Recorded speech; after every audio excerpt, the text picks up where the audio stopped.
রাতে ঘুমাতে যাওয়ার সময় খামারে গরু রেখে গিয়েছিলাম 11টা, রাত 3:30 বাজে এসে দেখি খামারে গরু হচ্ছে 12টা। একটা গরু খামারে বেশি আসলো কিভাবে? দেখলাম আমার খামারে একটা গাভী বাচ্চা দিয়েছে, আর বাচ্চাটি গাভী থেকে অনেক দূরে আছে। বাচ্চাটি গাভী থেকে প্রায় 15 হাত দূরে এসে পড়ে আছে। তো চিন্তা করলাম যে এত দূরে কিভাবে আসলো। তার মানে হচ্ছে দীর্ঘ সময় আগেই গাভীটি বাচ্চা দিয়েছে, আর আমরা দেখতে এত দেরি হয়ে গেছে। কখন যে বাচ্চাটা দিল আমরা একটু টের পাইনি। অল্প সময়ের ভিতরে তার এতটুকু আসতে পারে না, কারণ হচ্ছে এই খামারের গাভীগুলো কিন্তু বাচ্চা দেওয়ার পরে বাচ্চাটা কিন্তু হাঁটতে একটু সময় নেয়। তো বাচ্চাটা অবশ্যই পা দিয়ে সামনে আস্তে আস্তে এতটুকু পর্যন্ত আসছে, সে তো দাঁড়াইতে পারে নাই, শুয়ে শুয়ে এতটুকু আসছে। তার মানে অনেক সময় হয়েছে। দীর্ঘ সময় পর বাচ্চাটাকে পাওয়ার পরে তার মা যে পরিমাণ আদর করতেছে, এটা আসলে দেখে খুবই ভালো লাগলো। বাচ্চা জন্মের পর পর কিন্তু ওকে শাল দুধ খাওয়াটা খুবই দরকার, কারণ হচ্ছে ওর কিন্তু শরীরের মধ্যে কোনো রোগ প্রতিরোধ ক্ষমতা নাই। এই শাল দুধটা খাওয়ার পরে কিন্তু বাচ্চার রোগ প্রতিরোধ ক্ষমতা সৃষ্টি হবে।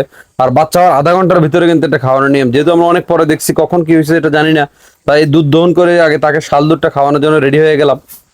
এইদিকে আমি পিঠে দিয়ে দুধ খাওয়াচ্ছি, অপরদিকে গাভীটা বাচ্চাটাকে যে পরিমাণে আদর করতেছে, আমার কিন্তু খাওয়াইতে খুব অসুবিধা হইতেছে। আব্বা আর আমি দুজনে মিলে আসলে চেষ্টা করতেছি, আব্বা মাথাটা ধরে রাখছে, আমি খাওয়াইতেছি। দীর্ঘ সময় পরে বাচ্চাটাকে পাওয়ার পর গাভীটার এই অভিব্যক্তি। দেশি বাচ্চাগুলো জন্মের পরে খুব একটা বেশি সময় নেয় না, ওগুলো অল্প কিছুক্ষণ পরে হাঁটাহাঁটি শুরু করে, দৌড়াদৌড়ি শুরু করে চারদিকে। কিন্তু ওই গাভীগুলো থাকে কিন্তু মাঠের মধ্যে ছাড়া অবস্থা। এগুলো প্রাকৃতিক ভাবে অনেকটা বেড়ে ওঠে, প্রকৃতির নিয়মেই চলে। কিন্তু খামারের মধ্যে আমরা যেগুলোকে পেলে থাকি, এগুলো কিন্তু হওয়ার পরে বেশ কিছুক্ষণ সময় নেয় হাঁটতে।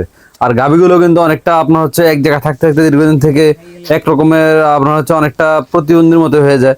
কিন্তু যেগুলো মাঠের মধ্যে থাকে থাকে, এগুলোর চলাফেরা একরকম, আর যেগুলো ঘরের মধ্যে থাকে এরকম। যেমন আমাদের মানুষের মধ্যে অনেকে আছে না, যে শুধু খায় আর ঘুমায়, রোগ বালায় বেশি। আর যারা দেখা গেছে ব্যায়াম করে বা আপনার হচ্ছে দৌড়াদৌড়ি করে, বিভিন্ন কাজকর্মে নিয়োজিত, এরা কিন্তু দেখবেন যে রোগ বালায় খুব কম হয়।